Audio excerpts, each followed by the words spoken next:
Hello, hello. Hello. Hey, what's up, man? What is going on, my brothers, man? Not much. How you doing, man? Man, we're doing great, dude. We just got done blasting your fucking brand new track, man. World premiere. I heard that. Thank you, man. Holy shit, man. That was fucking bad fucking ass, dude. I fucking love it, man. I love it, man. Everything about it, man. The whole fucking, the recording of it, the processing of it, man. The fucking, everything about it, man. When I'm listening to it, I feel like I'm in the room with you guys, man. Thank you, dude. I appreciate that a lot. We all do. We all appreciate that. Absolutely. I have Harrison and Josh here with me as well. Harrison does the bass and vocals, and Josh is on all the guitar stuff. Hell yeah. What's up, guys? Hey, how's it going? How you doing? So tell us, man, give us a brief history and a breakdown of, like, how did you guys get this whole thing started, and you know, like, take us back, man. Well, back when I was still in Summoner's Circle, you know, I'm always looking, no matter what I'm doing, I'm always looking for opportunities and time to jam with people. I just, you know, I love to play music, no matter what it is, really. Somebody had mutual friends of Josh and I had referred him to me because he was looking for somebody that wanted to play some doom metal, and you know, stuff of the likes. Not to limit ourselves or anything, and so long story short, we jammed a little bit, but I was so busy and tied up with Summoners being as busy as they stay, you know, that we kind of had to discontinue on friendly terms, of course. And so when I departed from Summoners, or actually it was a little before I departed from Summoners, we had decided that, you know, we liked how we played music together, so we wanted to continue doing it. And we started off with a good friend of ours, Ryan, who was on the bass and vocals originally. I think things went as they did. Nothing negative really, and we had to do a lineup change. So then I met Harrison. I actually heard about Harrison through a mutual friend of Harrison and I, and I knew who he was because the guy described him to me, and I saw him at the Brickyard here in Knoxville, which is a badass venue here. Yeah. And so he and I got a little acquainted through meeting at a show and also a phone call. And, you know, before that point, we had already, you know, told our friend that we were going to, you know, move on and find somebody else to take that spot. And so it was just me and Josh at that point. We were like, okay, what are we going to do? Because we love what we're doing and we really want to round this out and make it count, you know, the way we wanted to. And before we even had a jam with Harrison, the vibe just felt so good. I mean, I was messaging Josh and telling him, like, dude, I'm telling you, something feels really good about this. It was wild. I mean, it just personality-wise, first of all. I already knew he could play because I believe what, you know, our friend was telling me about him and stuff. But from talking to him on the phone and in person at the Brickyard, it just felt good. You know, he has a good energy about him, and he loves the kind of music that we're doing. But it's always, you know, for me personally, before playing skills and things like that, it's really more about the person than it is that for me, you know, because I could work with somebody, you know, if you know, if they're cool or whatever, I don't know, you know what I mean, like laid back and stuff. And that's Harrison. He's a laid back dude, and he loves what he does. So I'm trying to condense this story because I can go on forever. But so we were like, okay, hell yeah, you know. He sent me and Joshua a video when Josh and I were hanging out, and it was you know, some samples of how he can use his voice and his bass playing. And Josh, when I showed Josh the video, Josh was like, that's what we fucking need, you know? And it was crazy, dude, because I thought, you know, me and Josh had talked, and we were like, let's not settle, let's not be hasty, you know. but the first jam, so we set up a jam. Harrison comes in the first jam, brings his bass, the amp and stuff. And this was just a consideration for bass. We weren't even talking about vocals yet. And so the first jam, I was sitting here while we were all three in the jam room. I was private messaging Josh going, dude, how do you feel, man? I feel like we should offer this dude the position, and so we did, and Cat in the Hat, and that was that, and and then the vocal thing came up, so, and Harrison was like, yeah, I could do some vocals or whatever, and we don't have a PA in here just yet, and so it was really wild. We were practicing, and there was a couple practices where he was just belting it out with no PA, and, no microphone for us to hear him and stuff. So when we got in the studio, we were kind of blown away. But that's kind of the gist of it. That's the basics of that. But I think it's really good because the collective attitude between us three and the teamwork, it's almost effortless. I mean, there's always some bullshit you have to do when you're in a band together that you have to deal with together. But as far as a team and being a unit and everybody being on the level, I mean, yeah, and I couldn't ask for anything better. I mean, hell yeah. Well, I mean, it fucking works, dude. And I remember, man, like you've been sending me demo tracks as it's been going on, and I've been listening to them, and everything sounded so fucking badass all the way, always, anyway, But it definitely this definitely took it up a whole nother notch, man, and thank you. Nothing against the other guys you were working with before, man, but I can tell that this gelled and it fit right, you know what I mean? I know what you mean when you're talking about when you're with the right people, that's just, I mean, that's what it's about, fucking, it's not a fucking, I mean, I guess for some people, it's just a fucking thing that they're doing, but you gotta feel it, you gotta feel good about what you're doing, and I could tell that. I could tell that when you sent this new track over, man. When I listened to it the first time, I was like, oh yeah, man, they're hitting it right there, man. They're hitting it on fucking all cylinders are fucking firing right now, man. But I mean, thank you so much, appreciate it. Yeah, absolutely. Yeah, dude, it was just it feels effortless. Like I said, I mean, this thing that we all do, man. Like as well as I do, it doesn't come without its amount of BS or whatever, or obstacles or whatever like that. But it just feels, when you get with people in a room and it feels effortless, and it's just about egoless, that's the biggest thing to me, I think, and you gotta love whatever kind of thing you're doing. I think if you don't love it, people can read that shit, people know when you're just phoning it in and bullshitting, Yeah, for sure, man. I gotta say, man, Leo, I remember at the first festival, man, you were sitting there next to me, dude, and we were watching, who were we watching? We were watching, Sleuthfoot. Red Mountain? I think. Sleuthfoot, yeah. Yeah. And we were just sitting there fucking just chilling, man, watching them, dude, and you were like, man, I want to fucking do a sludge metal fucking type thing, man. Let's put something together, man. I was sitting there thinking about it. I'm like, yeah, dude, fuck yeah, man. But I didn't know that that anything was. I didn't know that you were going to leave Summoners or anything about any of that. But I was just sitting there listening to you talk about wanting to do something like that, and then watching that band play. And it's cool to see you years later. Now you're doing exactly what you fucking wanted to do. You're doing exactly what you said you wanted to do. You're making it happen.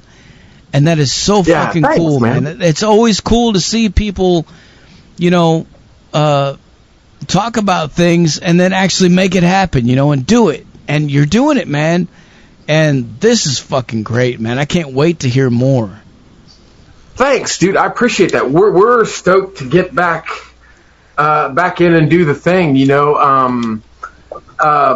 I'll tell you, just like a kind of a funny additive here is, I mentioned us being, with somewhat minimal provisions in terms of like having a vocal PA and stuff.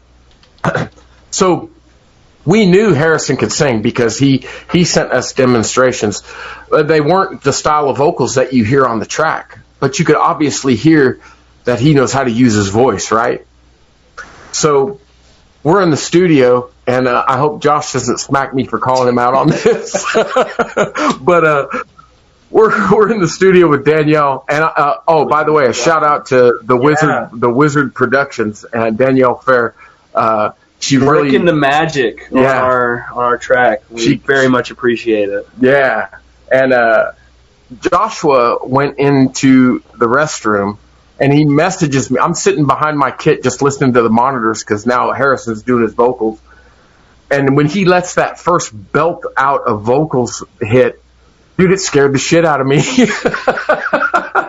Because we haven't been hearing it, you know what I mean? So it was like he really fucking just like grabbed the bull by the horns, man. Yeah. And I was just like, what the fuck? So Joshua texts me while he's in the bathroom. He's like, I'm in here taking a shit, and it sounds like Harrison's dying out there. Yeah, no, I hadn't really gotten an opportunity to really practice or really cement what I wanted to do vocally on the track. I knew I wanted it to be harsher vocals and stuff, and I wasn't really sure how my screams were going to fit on the track going in. And, because like they said, I hadn't really had a chance to really practice with it. And so I just kind of went in, did my best, and everyone seemed so blown away. And I was like, oh, I got to hear this back. It's perfect. It's perfect, bro. You fucking did it, man. I appreciate it. Yeah, man. Tell us about the recording process, man. Like, tell us what was it like going in the studio, and what kind of shit did you guys use? For all the gearheads out there, man, me included, man. We all know. It was a great process. Danielle and her recording style is great for us, and she does such a fantastic job on the sound. But really, just going and focusing on doing it live, really. Most of what you hear is one solid take that we did. That's so bad. Just playing all together, just a little few things added on top of it. But yeah, we'll go around, I guess, with gear, but as far as on my end, I'm using like a Rick and Copy Harley Benton bass. Harley Benton, no shit. Yeah, man, dude, shout out to them, man. Yeah. Who the hell can afford $2,000 for a Rickenbacker? I'm gonna pay $300 for this thing that sounds almost as good. But I was running that to my orange, my orange 100 watt, and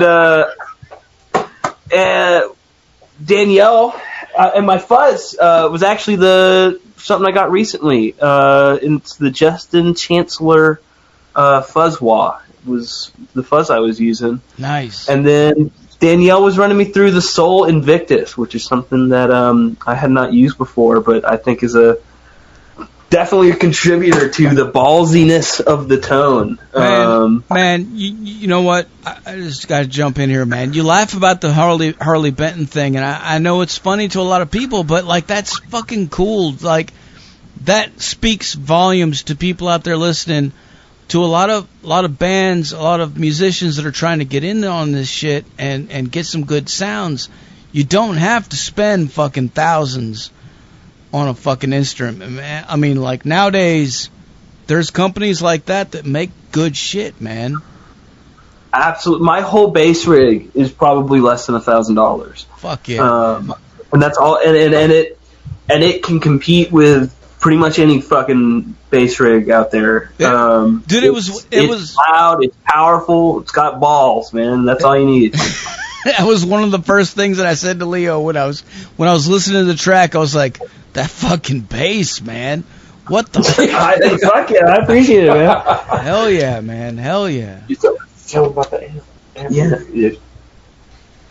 So I run a TH100 with a double stack, and the main pedal I really use on that track was a Pharaoh, a Black Arts Toneworks, and the guitar I've been using, which is like my all-time favorite guitar at the moment, is a 70s Squier, or I'm sorry, a 70s Telecaster, and it's just like it fits perfectly in my hand. Like I really love thin necks, you know, and Fenders are just like, I love Fenders so much, and it has like the humbuckers on it, you know. Oh yeah, you gotta have the humbuckers.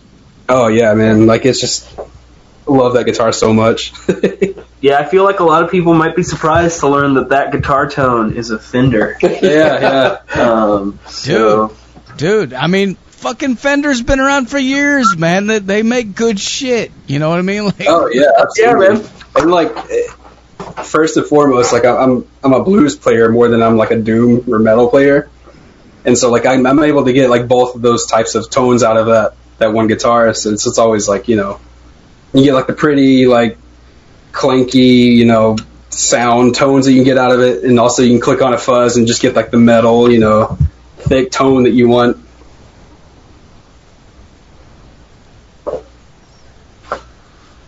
hell yeah, man. Then Leo's just using drums. Oh yeah, drums. Drums. What kind of drums you using, man? What kind of wood is in those motherfuckers, man? What kind of skins you got?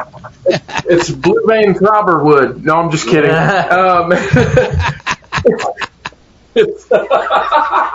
Sorry, dude. I don't know if I sent you a picture of these or not recently, man, but I got Yeah, this you did. Okay. They're a Mapex Pro M, which is an older series, but they're maple shells and same size kick. And while I did bring 2 floor toms in there with me, I didn't use both of them because I typically play a 4-piece. But yeah, Mapex Maple Pro M maple drums, Peisty cymbals, and a Tama Speed Cobra single pedal, and a steel Daisy Cutter Mapex snare drum, my Vader sticks, and my Attitude. No, I'm just kidding. Sorry, that was horrible. But yeah, that's. I keep it pretty simple, man, as you've seen in the pictures. But, Yeah, you got it, man. You're doing it, man. I remember watching. You know, I'm friends with you on social media. I see what you're talking about and stuff, and the whole thing with your hands, man, that was fucked up, you know, and you couldn't play. But I'm like watching, and you're like, "Fuck it, man! I'm just gonna play the fucking drums," and you do it, you know. And what the Thank fuck, you, man. dude? You're really good at it too, man. Like that's fucking badass, dude. That's really cool. I started playing drums. I taught myself how to play drums years ago because I got impatient with guitar. And so I told the guitar to fuck off for a lot of years. And I came back to it years later, obviously. But, and it was because I liked big, you know, like badass sounding riffs, you know? And so that's kind of the approach I take is I want to serve, you know, what's going on in front of me, you know, and play with that. So like, sometimes I have to stop myself in terms of like focus, like, and, you know, focus on what the hell I'm doing because I get into what these guys are doing. You know what I mean? And, yeah, that's what fuels me on drums is, you know, big ass nasty riffs and bass lines and, you know, psychotic vocals, you know, that kind of thing. But my hand went out. I don't know if you know this or not, but my hand actually started going out on me during my sessions with Summoner Circle for the Cult album. And so the last song, I forget the name of the song that we were recording, but that's when I had to bow out, was because my hand was giving me so much trouble and I couldn't play like I needed to play, you know, for that. But nonetheless, everything went as it should. And, you know, since we're talking about it, just for the record, those guys are still very much brothers to me. We all support each other, and and it's it's all love, dude. You know what I mean? Yeah, man. Well, like you see, we had dinner together, and it was a fraction of Summoner Circle, me, and and all you guys, and that was awesome, dude. That was awesome, man. Eating tacos and fucking drinking beers with you guys was fucking fun as fuck. I can't wait to do it again, man. We got it. We got to. We got to. Dude, I can't wait for you to meet these guys too. I know you haven't met these guys in person, but I can't wait for you to meet these guys too. And a funny thing is too, just to show you that and to show a lot of people, I hope anyway, that it's not always drama in a music scene when you leave a band. It shouldn't be. It should be more about unity, I think. And so one of the cool things is, I know you know who Ninja Witch is, right? Yeah. Well, we're actually going to be. We have a gig March 1st and 2nd. Our March 2nd gig is in Asheville at the what's that club? 27 Club. And we're actually riding up there with Ninja Witch. So, oh man, that's cool as fuck, dude. See, that's what it's all about, man. And Ninja Witch, absolutely. for those of you out there listening that don't know, that's like a spinoff from some guys in Summoner Circle doing their own fucking jam thing. So, yeah, I actually started that band. No shit. Yeah, when I was in Summoners, I was like, let's do this other thing, man. Things go as they do, like I said. But, yeah, man, there's no disintegration at any level of any kind of unity or brotherhood and anything like that. It's all love, dude. And yeah. And those guys on all fronts, from Summoner's Circle and Ninja Witch, are super supportive. I see that on social media and otherwise, So, but yeah, I'm very excited, dude. And we have been so fucking fired up about tonight, dude. And we can't thank you enough for airing our track, man. Man, you are fucking welcome, dude. What the fuck, man? You already know, man. It's automatic, man. You guys, you're my fucking, you're like family, man. I mean, but you know what? Even beyond that, I love fucking supporting local fucking bands too, and you guys, to me, you're Tennessee, man. Like, what the fuck? That's local, man. That's where we're at, man. We're in Tennessee. Yeah. Well, I appreciate that, dude. And I know how you and Raven are. Like, you that's why I was so excited to do this too. I know I had let you know. Matter of fact, when we were at dinner, that we wanted to roll it out this way, So we're very, very grateful for that. So as far as the track goes, too, I want to give a shout-out to Josh here because and this is just a cool note to have, I guess, if you're just getting into Sun Mantra, is that the soloing stuff in there that you hear at the jam section at the end, that's not anything written. That's every time you hear us play that live, it's going to be different. Like, the groove will be the same, but Joshua, he goes off the cuff, and that's what he did in the studio. Man, and today I was especially affixed on that. But that's my favorite part of the song, dude. When you guys do that and you just go off on the, you just go there, man. You go into that world where you're like, fuck all, man. We're just jamming, man. And you gotta let loose. Reminds me. It reminds me of Black Sabbath's fucking first record, man. When you listen to those songs on that first record, they did so much of that, just jamming. They didn't give a fuck, man. They didn't know what the hell they were doing. They're just jamming. And yeah, man, that's. Going back to the gear talk, man, though, I got to ask, like, in that studio, what kind of stuff were they using to capture this, to make it sound so fucking natural like that, man? Because it really does.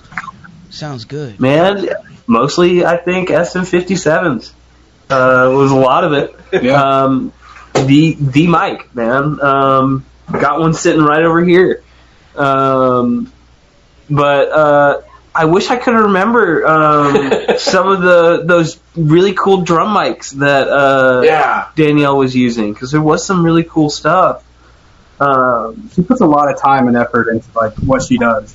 Oh, absolutely. Yeah. What about the compressors and stuff, like the preamps and shit that you was using, man? So the one thing I do remember from me is I mentioned a bit earlier. She had me running through the Soul Invictus preamp. I need to look up, see who makes that, but it's a little boutique pedal, 2-channel preamp, and I think it's a big reason that it had the balls that it does. Let me see if I can find. And I know that we were going through, I think the vocals were going through a warm audio compressor, like an analog compressor. Yeah. We were going through amazing. a tube compressor. But the Hillbish Design is the maker of the Soul Invictus. So shout out to them, because that pedal's awesome. I'm working on getting me one right now to put in my rig. Oh, and in the solo part too, like I was using a Hagtronics pedal, which I actually got in Johnson City at Campbell Morrell's music store, and that's been like my go-to like boost, just regular, like not really like clean, but cleaner than fuzz is what I'm trying to get at. And it's, oh man, it's so good. It's such a good pedal. Hell yeah, man. Well, that's fucking cool, dude. We love hearing that kind of shit, man. I do, man. I know there's a lot of people out there too listening that are just totally into that shit, and I mean, I don't know. It's all about the sounds that you can get out of different stuff, man. Like it's just. Oh yeah. It's a trip. Yeah, man. It's like fun to try to get sounds. Like sometimes, like I'll just sit and like experiment and try to figure out like what this sounds like with this pedal, or just like switch pedals around on my pedal board, and like it's a lot of fun just to even do that. I remember listening to an interview about the recording of Vulgar Display of Power, and they were talking about they were trying to get this guitar sound and they just couldn't get it, and Dime was like, fucking hold on 1 second, man, and he went home and came back, with a little fucking Mackie fucking mixer, just a little fucking tiny little mixer, and he was like, the preamp's in this, and they plugged it in and used that to get it, and that just hit it, and like it's so it's so funny how like sometimes it's just a little thing like that, like just using something different that just has a little bit of color that just adds that extra fucking spice. Oh yeah, on the top, but I mean, like, fuck, man, like that record's been fucking listened to a fucking billion times now, man. Like, it's just like, but like stuff like that, man. I trip out on it, man. Yeah, man. Same here.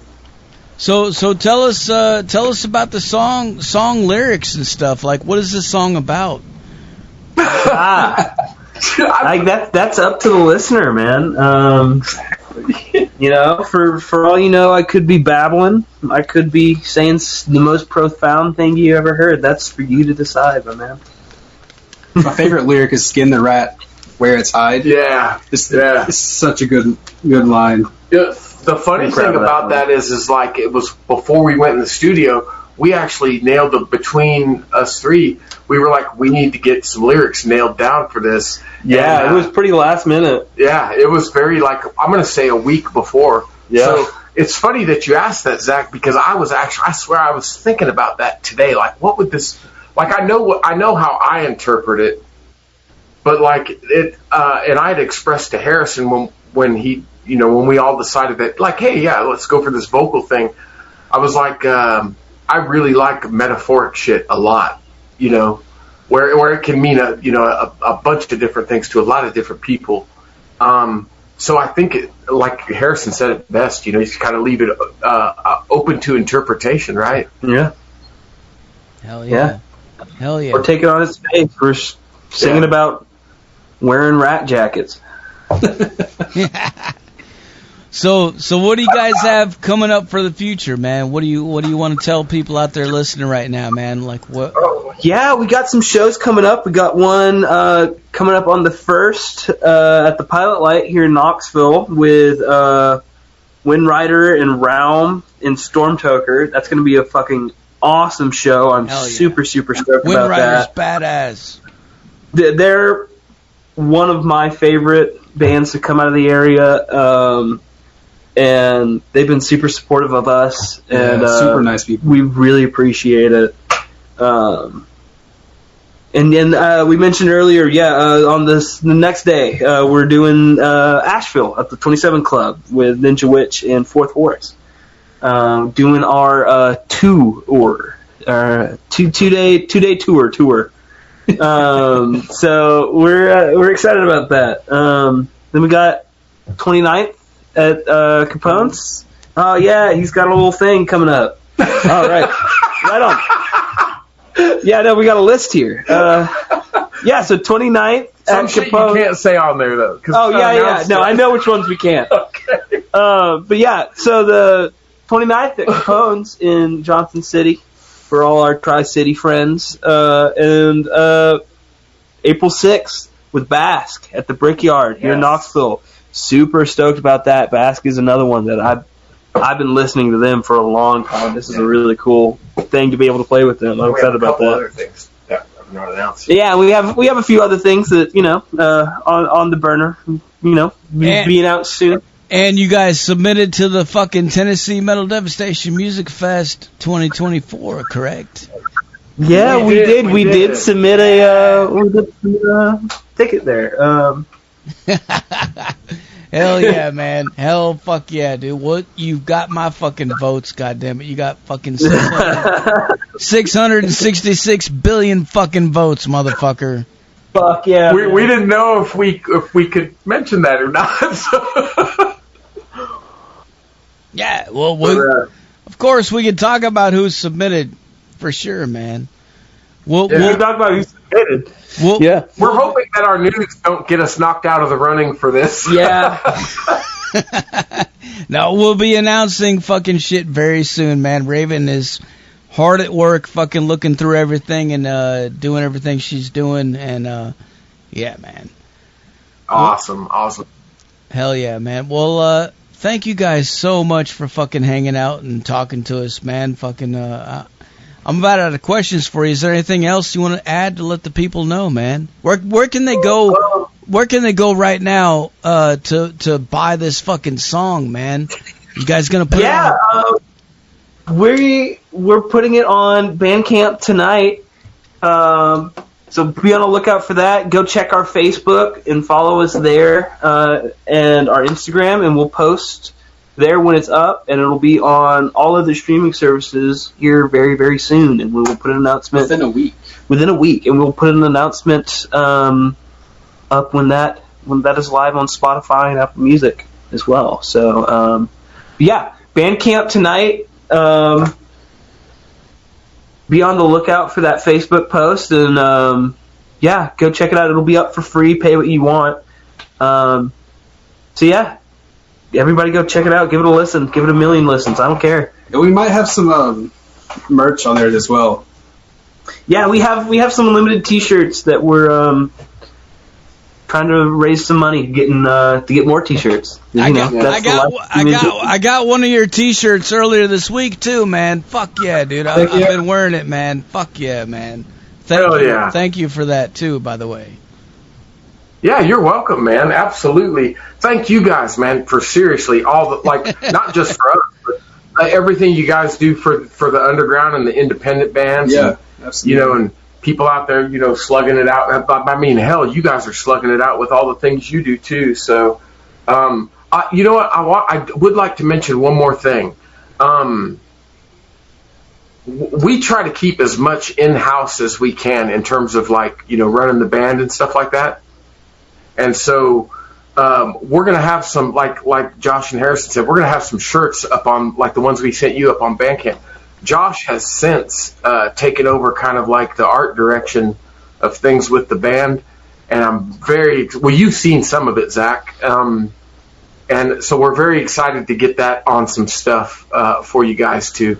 And of course, when we execute that, I'll be hooking you up too. So Man, that shit. Or we'll be hooking you up. It looks killer, dude. And yeah, you know what? And it's real art too, man. Like, fuck yeah, dude. Like, I know, man, right now there's a huge debate online, you know, like people are fucking going crazy about some of this AI art that some of these bands are using on their releases, man. I've been seeing stuff, man, like Pestilence, man. They those poor guys. Fuck, man. I feel bad for them, man, but, like, they posted that shit, and, like, people are just going nuts, man, like, tearing them apart about it, you know, and I'm like, fuck, you know. Yeah. There's a serious backlash right now against... There is. All that. What's your take on that, man? What's your take on the whole AI art versus real art? I think, like, I'm going to let the guys chime in on this. Like, I want to hear what they have to say, too. But I'm of the mind of, like, man, I think, like, there's so much bullshit that we have to contend with on this floating rock in space.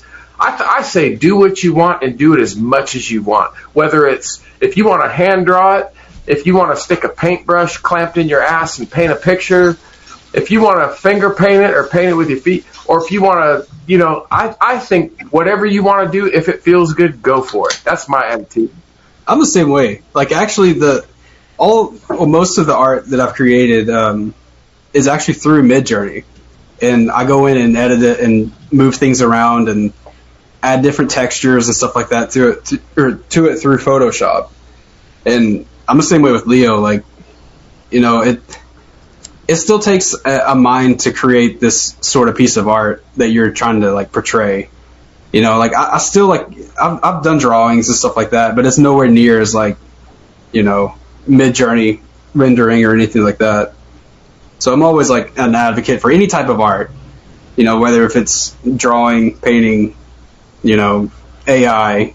Like, I always love it. I mean, art's art, you know. And from my perspective, you know, we're three dudes, you know, with cars that barely run and, you know, trying to put food in our mouths and shit.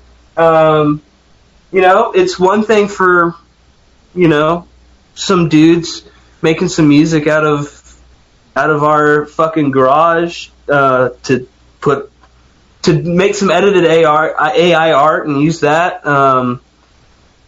versus, you know, someone, you know, like these massive bands that are doing it where, you know, at that point, you know, pay a fucking artist. Yeah. But, yeah, no, it is a very controversial topic. And there's, you know, a lot of opinions out there. And, you know, we're just trying to do our thing, you know. I like to say, for me, it always comes back to, man, do what you want, man. As long as you're not steamrolling other people or whatever, like, do what you want, you know. Like, I like some AI art. I like some, you know, regular ass art that, you know, regular, like, artists draw or paint or whatever. Like, there's just too much other shit to be stressed about than to, like, you know, argue with a bunch of people on social media about a method of art. I just, like, do what you want. And you know what? And if you dig what you're doing, fuck it, man, you know. There's no, I don't know, I don't believe in guilty pleasures. I think if you dig it, do it. Yeah.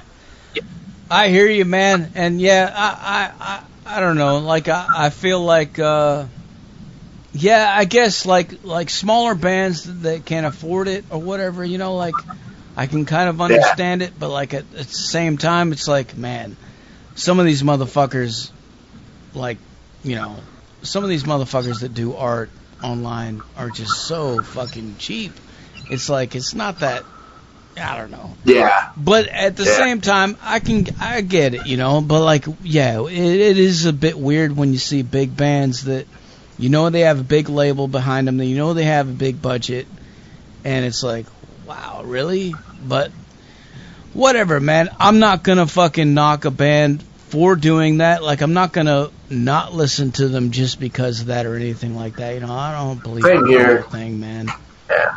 Well, a lot of times too, like you never really know like what's going on, like what kind of deal a band has with their management and or label. You know what I mean? Sometimes like if a label or a management company says we're going to give you X amount of dollars to do this video, but they need that money back.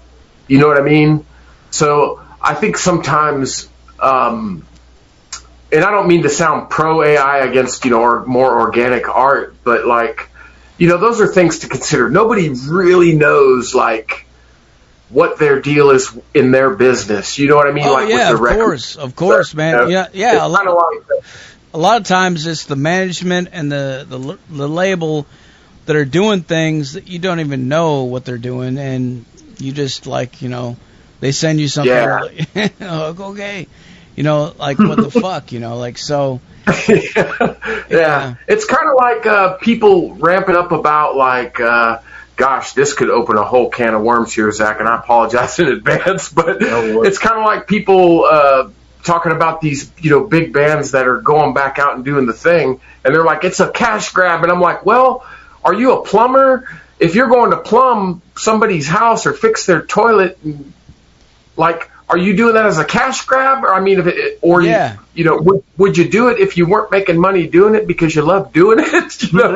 You know what I mean? So it's like you never Slayer. know. Like Slayer, man, fucking that shit this week, man. That was all over the place, man. Like, yeah, I'm like, fuck it, dude. Who gives a fuck, man? Like, yeah. So what if they did a farewell tour, man? Like, how many times have we gone to a show and the band says, we're out of here, thank you, good night, and then everybody's screaming encore, and then, you know, they come out and they're like, okay, we'll play one more, okay, we're out of here, and then they come back out, they play again. That's the same kind of fucking thing, you know, like fucking, you know, people gotta do shit to get people excited, and if that's what it takes to sell tickets, if that's what it takes to fucking get people out there to bang their heads, then fucking what the fuck, man? What are you mad about? Yeah. You know, like. Yeah, exactly. We only got once around the ride, dude. I'm not like I don't give a hot boiling deep fried fuck, man. Like that's why I try to go back to like do what you want, man. And you know what? If I don't dig it, then I won't watch it or listen to it, or you know what I'm saying? Like I don't know. I'm a little weird about that kind of shit, probably, but yeah, like. Yeah, that's my attitude about it. And on the flip side of it, you know, some of these bands that are putting out these albums that are using AI art, and everybody's losing their shit on it, and they're fucking commenting and fucking blowing it up. Yeah. They're getting an insane amount of free publicity. So, you know, like... You gotta take it with a grain of salt, I guess, you know. I don't know. Yeah, no press is bad press, right? I mean, I always prefer to see like a real, you know, artist fucking thing. There's nothing beats the good old shit. I mean, I grew up to that shit, you know, like same here, dude. First record I ever listened to was Iron Maiden, Number of the Beast, and my cousin brought that over to me, and he was like, he put the headphones on my head. I was just a little kid, didn't know what the fuck, you know, like I went over there, I was like, Bon Jovi fucking rules, and he's like, no man, you got to check this out. And he put that on, and I sat there and looked at the album cover and just listened to it, and I was like, this is it, man, you know. And ever since then, so many records that I've bought at record stores throughout the years have been because I sat there and looked at the album cover, and that's what drew me in. Dude, yeah. So, you know. Yeah, it's funny, dude, because I can identify, I guess, with both ends of the spectrum on that, because I do get what you're saying, and one of my all-time favorite album covers is Dope Smoker. Like, if I was going to get something inked on my back, that would probably be it. You know, like there's, and I think it was, I think the gentleman's name is Rick Roper that did a lot of Sleep's art. Is that right? Mm-hmm. But yes, he did the new High on Fire art too, man. Yeah, that's right. But so yeah, I totally get that. I totally get that into things for sure, and I definitely appreciate that kind of thing. But I guess I go to, because, you know, social media, I guess if you let it, can be a little stressful, and people will argue about every fucking thing, you know. Man, the Pantera thing drove me nuts, dude. I'm like, they're celebrating friends and music. Like, I know people are probably going to shit on me for this, but, like, I don't give a hot fuck, dude. Like, they're going out to celebrate their friends. Zach's not getting up there trying to pretend like he's Dimebag, you know. I don't know. But people are going to shit on me because of that, so I better not go there. I love Zach. We're getting dude. Hot territory. Yeah, I'm just AIR, like Pantera, yeah, Slayer. For me, it's just ultimately like, and I have my opinions and my preferences, but I'm like, you know what? Even if I don't agree with something or somebody, I really have tried to resolve myself for the purpose of less stress in life, to like, do what you want to do, man. And have fun as much as possible, you know. But and shit, lead with love, man. Like, you know, even if I don't dig something somebody's doing, I'm like, hell yeah, man, I can tell you're into this shit, you know. And so, yeah. Yeah, I grew up to Pantera, man. Like, that's one of my favorite bands. I got Dimebag tattooed on my fucking leg, you know. And when I heard about this whole thing with Zach Wild going out there and Charlie Benante, I wasn't mad about it at all, you know. Like, I haven't gone to see him live yet, but I mean, I'm not mad at anybody for doing it, man. I'm actually looking forward. I hope that they fucking put out a live record so I can hear these versions of it, because it sounds cool to me. I love Zach. Zach Wild, badass, man. I've seen him with Ozzy. I've seen him with Black Label Society. Same. I'm all for Dude, it, I saw your comment today, by the way. I didn't mean to cut you off, but I saw your comment today on that about it'd be cool if they did a live thing. I 100% agree, dude. Yeah. I've been looking, man. Every day I'm looking. Not every day, but all the time I'm looking for a bootleg version of one of these fucking concerts, man. You know, like, somebody's got to have a soundboard fucking mix. And nothing, man, nothing. I'm like, what the fuck, man? They got this shit on top fucking security, man. They ain't letting nobody do it, man. But hopefully one of these days they will, man. Yeah. I think it'd be cool. But, you know, yeah, a bunch of people would fucking lose their shit. And they'll fucking go crazy. And they'll, you know, comment and everything. But like I said earlier, man, that shit fucking drives the fucking sales up, because it just boosts the fucking algorithm, you know, and it just, I mean, fuck, man. Yeah. It's like I kind of learned that from you, I guess, a while back. I didn't, because used to the news feeds would frustrate the hell out of me. I'm like, God, what is this bullshit? And I remember you talking to me about that, and you were like, well, this is why, dude. And I was like, oh, okay, yeah, that makes sense. So it's just you have to filter it to your own liking. You know what I mean? Yeah, 100%, man.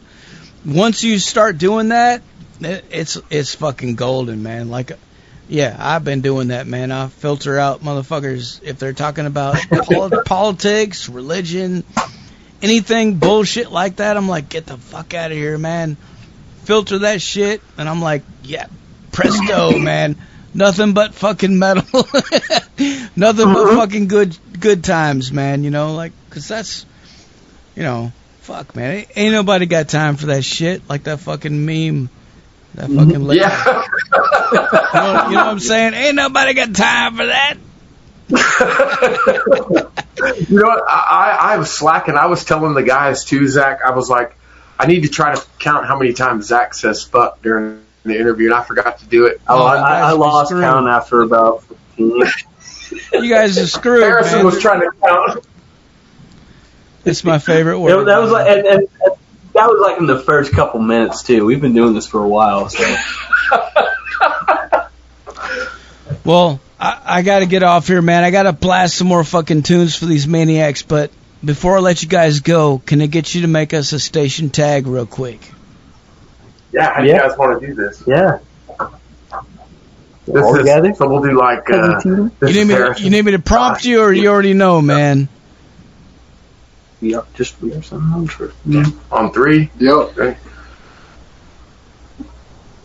We are Sun Mantra. You are listening to Metal Devastation Radio. 666 billion watts of devastating power. Fuck yeah, man. Fuck yeah. Hey, man, thanks so much for taking the time to talk to us. I really appreciate it, and we love you guys, man, and we cannot wait to hear some new music from you guys.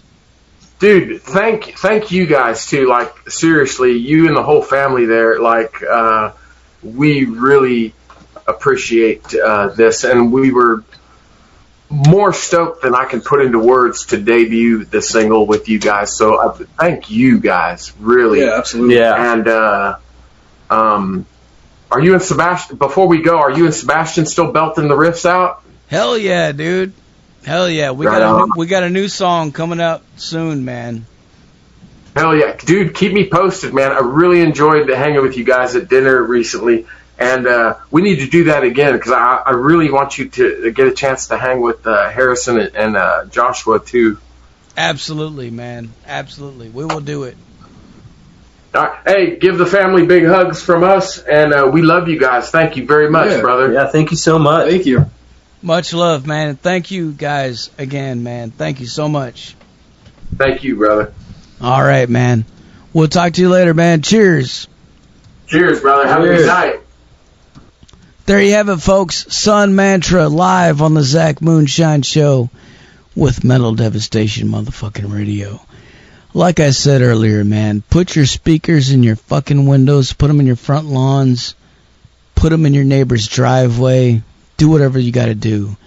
If you don't see U-Haul trucks everywhere tomorrow, you're simply not fucking cranking it up loud enough like we are. We are cranking it up all the fucking way, man. Here's some brand new fucking High on Fire for you motherfuckers. Crank it up.